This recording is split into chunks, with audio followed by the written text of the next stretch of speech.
बिहार में नई सरकार गठन का शेड्यूल हुआ तय, लेकिन शेड्यूल तय होते ही समय से पहले ही मुख्यमंत्री श्री नीतीश कुमार की कर दी गई विदाई। दोस्तों नमस्कार, मैं हूं आपका दोस्त एसके चौधरी। हमारी इन बातों से आप अचंभित जरूर हो गए होंगे कि एक तरफ मैं कह रहा हूं कि नए सरकार गठन संबंधी शेड्यूल की तैयारी हो गई है और शेड्यूल आखिर जारी तो नहीं की गई, लेकिन शेड्यूल तय कर दिया गया। लेकिन दोस्तों शेड्यूल तय तो कर दी गई, इससे पहले ही मुख्यमंत्री श्री नीतीश कुमार की विदाई भी कर दी गई है। आइए आज के इस वीडियो में हम आपको बताते हैं कि आखिर किस कदर मुख्यमंत्री श्री नीतीश कुमार की विदाई की गई है और क्या कुछ शेड्यूल निर्धारित किया गया है नए सरकार के गठन हेतु। आइए आज के इस वीडियो में इस पर हम विस्तार पूर्वक चर्चा करते हैं, लेकिन आपसे गुजारिश करूंगा अगर आप मेरे इस चैनल शौर्या हिंदी न्यूज को अभी तक सब्सक्राइब नहीं किए होंगे तो कृपया अभी सब्सक्राइब कर लेंगे। दोस्तों नए सरकार के गठन के संबंध में आपको मैं बता देना चाहूँगा कि मुख्यमंत्री श्री नीतीश कुमार एमएलसी पद से इस्तीफा दे दिए, लेकिन अब बाकी क्या है।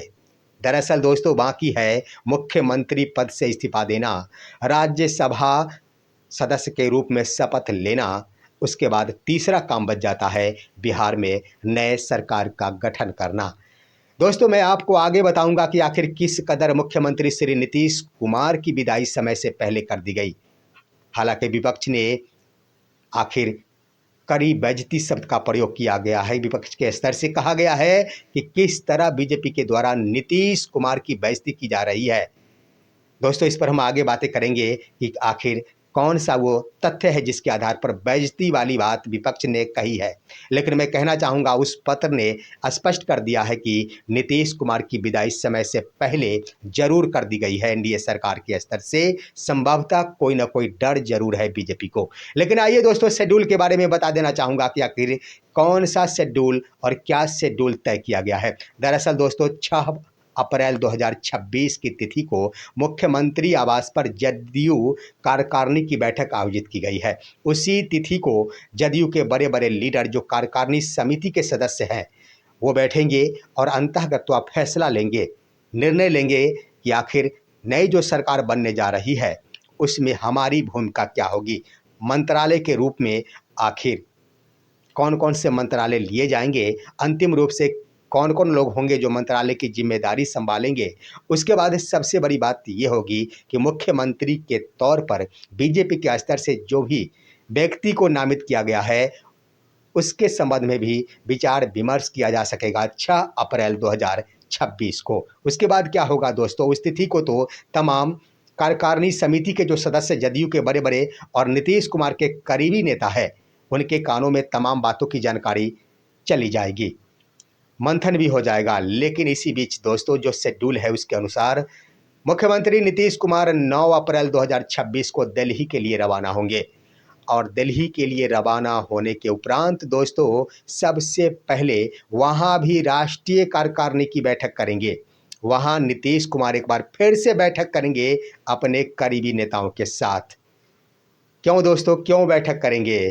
तो आखिर कुछ ना कुछ जो अंदरूनी बातें नीतीश कुमार के लिए छुपा कर रखी गई उसे दिल्ली में ही नीतीश कुमार को कही जाएगी और नीतीश कुमार दिल्ली में जाकर उस पर मंथन करेंगे।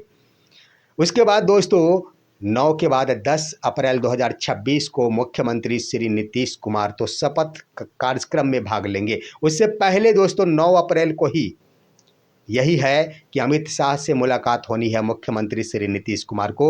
जब अमित शाह से मुलाकात होगी तभी तो आखिर अंदर की बातों की जानकारी दी जा सकेगी और जिसके आधार पर मुख्यमंत्री श्री नीतीश कुमार राष्ट्रीय कार्यकारिणी के सदस्यों के साथ मंथन करेंगे। 10 अप्रैल 2026 को राज्यसभा पद के लिए वो शपथ ग्रहण कार्यक्रम में भाग लेंगे, उस तिथि को वो शपथ लेंगे। उसके बाद शपथ के बाद दोस्तों प्रधानमंत्री नरेंद्र मोदी के साथ नीतीश कुमार बैठक करेंगे, मुलाकात करेंगे।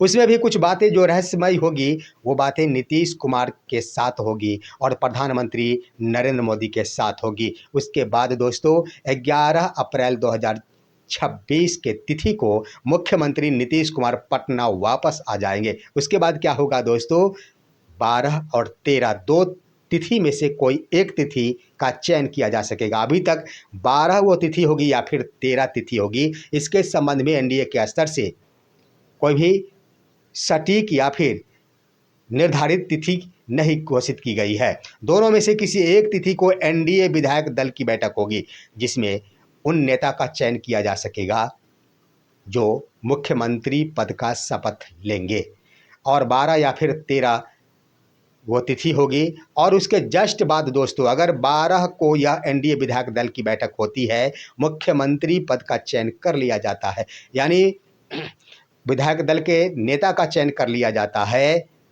उसके अगले ही दिन मुख्यमंत्री श्री नीतीश कुमार अपने पद से इस्तीफा दे देंगे। अगर यह तिथि 13 को होती है, यानी 13 अप्रैल को अगर विधायक दल की बैठक होती है, तो 14 तारीख को मुख्यमंत्री अपने पद से इस्तीफा दे देंगे।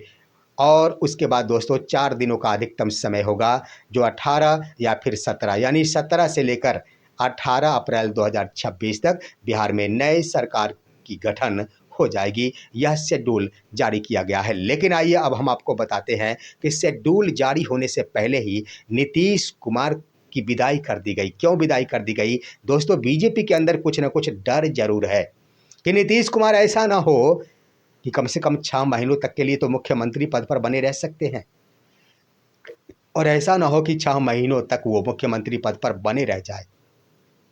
इसी बात को लेकर दोस्तों, मुख्यमंत्री पद से उन्होंने इस्तीफा भी नहीं दिया और उन्हें जेड श्रेणी की सुरक्षा प्रदान कर दी गई। और सुरक्षा किसी और विभाग से नहीं प्रदान की गई है दोस्तों, गृह विभाग के स्तर से प्रदान की गई है, यानी सम्राट चौधरी के विभागीय स्तर से यह सुरक्षा प्रदान की गई है। दोस्तों, वो पत्र भी आपके स्क्रीन पर या जरा देख लिया जाए। गृह विभाग के स्तर से यह पत्र लिख दिया गया है महानिदेशक पटना को, पुलिस महानिदेशक पटना को लिख दिया गया। और दोस्तों, क्या लिखा गया है? विशिष्ट व्यक्ति की सुरक्षा के संबंध में, और इसमें स्पष्ट रूप से कह दिया गया है कि विशेष सिक्योरिटी एक्ट 2000 के तहत विशिष्ट सिक्योरिटी एक्ट 2000 में वर्ष 2000 में एक नियम बनाई गई थी, और उसी नियम के आलोक में इन बातों की चर्चा कर दी गई है कि मुख्यमंत्री श्री नीतीश कुमार जो भविष्य में एमएलसी पद से इस्तीफा दे सकते हैं और मुख्यमंत्री पद से भी इस्तीफा दे सकते हैं। फिलहाल वो राज्यसभा के सदस्य हो गए हैं, इसलिए उस एक्ट के आलोक में इन्हें जेड श्रेणी की सुरक्षा प्रदान करने का निर्णय लिया गया है। इसलिए पुलिस महानिदेशक से निवेदन है कि इन्हें यह सुरक्षा प्रदान किया जाए। अब दोस्तों, यहाँ पर गौर करने वाली बात यह है कि यह पत्र जारी किया गया 30 मार्च 2026 को। उसी तिथि को वो एमएलसी पद से इस्तीफा दिए होंगे, लेकिन दोस्तों उन्होंने इस्तीफा संभवतः नहीं दी, और उससे पहले ही यह पत्र क्यों जारी कर दिया गया था?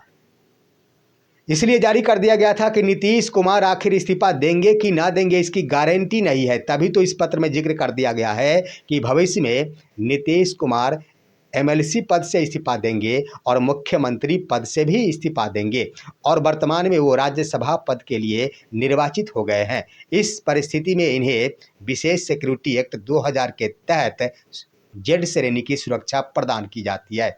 दोस्तों, आखिर स्पष्ट हो गया कि नीतीश कुमार की विदाई कर दी गई, यानी मुख्यमंत्री पद से हटने के बाद यह जेड श्रेणी की सुरक्षा मिलनी चाहिए थी, लेकिन वर्तमान में भी वो आखिर मुख्यमंत्री है और उन्हें जेड श्रेणी की सुरक्षा प्रदान कर दी गई। आखिर यही तो है विदाई, जिसको लेकर विपक्ष के स्तर से ये बातें कही गई है कि आखिर घोर बेइज्जती की जा रही है मुख्यमंत्री श्री नीतीश कुमार की। समय से पहले क्या ज़रूरत थी? अभी तो वो खुद ही सुरक्षा में है, आखिर क्या ज़रूरत थी ऐसा पत्र निकालने की कि भविष्य में वो इस्तीफा देंगे कि नहीं? यह तो आखिर मुख्यमंत्री के विवेक पर तो निर्भर करता है, नीतीश कुमार के विवेक पर निर्भर करता है कि मेरी मर्जी, मैं मुख्यमंत्री पद पर बना रहूं या फिर नहीं। तो आखिर उससे पहले ही पत्र जारी कर दिया जाना स्पष्टता उजागर करता है कि बीजेपी हर हाल में चाहती है कि जितनी जल्द हो सके नीतीश कुमार मुख्यमंत्री पद की कुर्सी छोड़ दे। यही है दोस्तों आज की खबर।